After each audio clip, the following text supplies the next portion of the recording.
Hello, my name is Jerry Gargolak, and I'm a member of the Stevens Point Area Public School District and a member of this community for the past 25 years.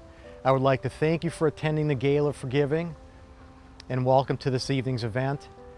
The video you are about to see are real, true stories from people within our community regarding mental health. Thank you again. Sal doesn't work. He has no friends. Nobody quite really understood Sal and his odd way of doing things. Nobody could get a grasp on why he was so different. Delusional, psychotic, and a bit of madness will do that to a person, though. How can you have any problems if you don't understand yourself? If you can't figure out what's bothering you when you're bothered, or when you don't know wrong from right, black from blue? You try to think or come up with an answer, but it's simply blank-mindedness. This is my story. Hi, my name is Shawna. I'm Sal's mom. I've been dealing with mental health illness for almost my entire life. It's helped me better understand what Sal goes through and his illness as well.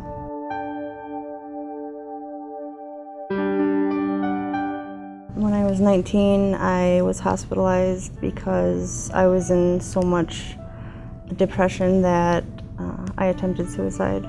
That's when I first found out what mental illness really was. I feel that a lot of people don't quite understand what mental illness is.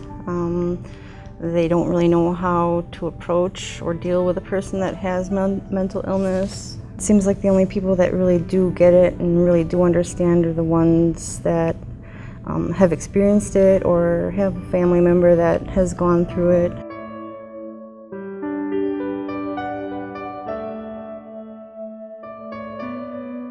I think mental health has a big stigma along with it.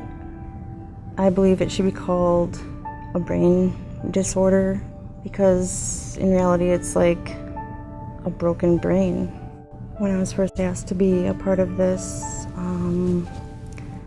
I had big doubts because I didn't want anybody to know what was going on. I was ashamed and I was afraid I would be looked at differently. When I went home and I really gave it some thought, I realized that there needs to be more people that speak out.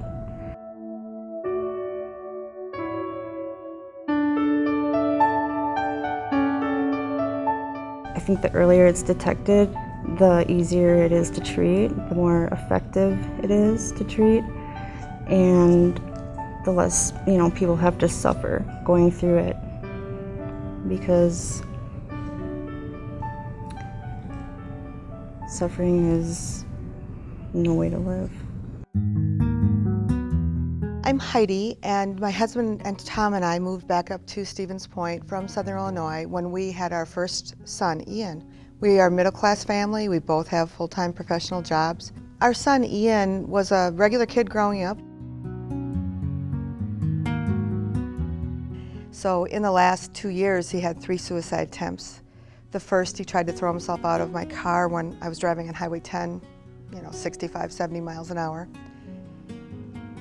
And fortunately, I was able to slow down enough that when he threw himself out of the car, he did one of those rolling things and he was mostly okay.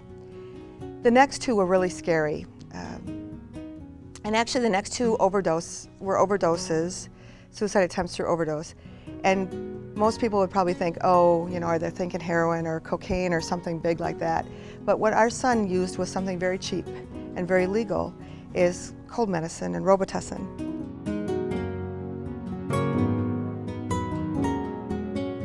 We had to rush him out to a pediatric ICU, and both times he barely made it through the night. When Ian first attempted suicide and we recognized that he had overdosed, it was actually in our kitchen, like foam's coming out of his mouth and his eyeballs are rolled back in his head. And, we're not sure at this point what's gonna happen. So then police come. And that's a little disturbing because you expect the paramedics to come, not the police. Right there in our kitchen, they poured the charcoal down his throat, which is I guess, a stopgap for whatever substances and soaks it up right away. So when they pour this charcoal, they stick this big plastic thing in his mouth, and then they pour the charcoal, and then a natural kind of some of this comes around their mouth and pours out of their mouth. So, you know, it goes from the foaming and the eyeballs and kind of he was moving or convulsing a little bit to then this black stuff is all over his face. And they take your kid away, and then you follow them to the emergency room.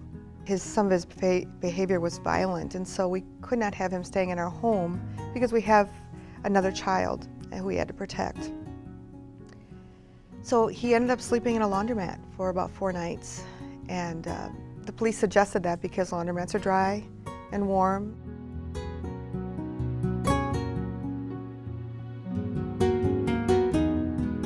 When you have an illness like diabetes, so for example, I have an underactive thyroid, you go to the doctor, they assess what the problem is, they put together a treatment plan and medication. Nobody at my workplace is going to think badly of me because I have an underactive thyroid.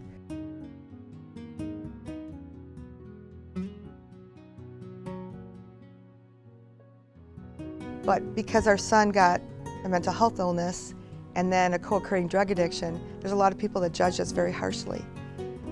So while it's really hard to talk about this, and there's probably people in the audience that are going to see me and I know me, I think it's really important for people to know what's going on here in this community.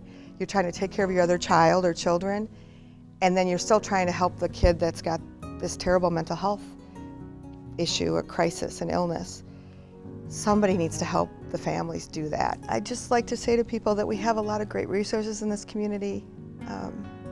Our family worked really hard to find those, and our son still almost died 3 times.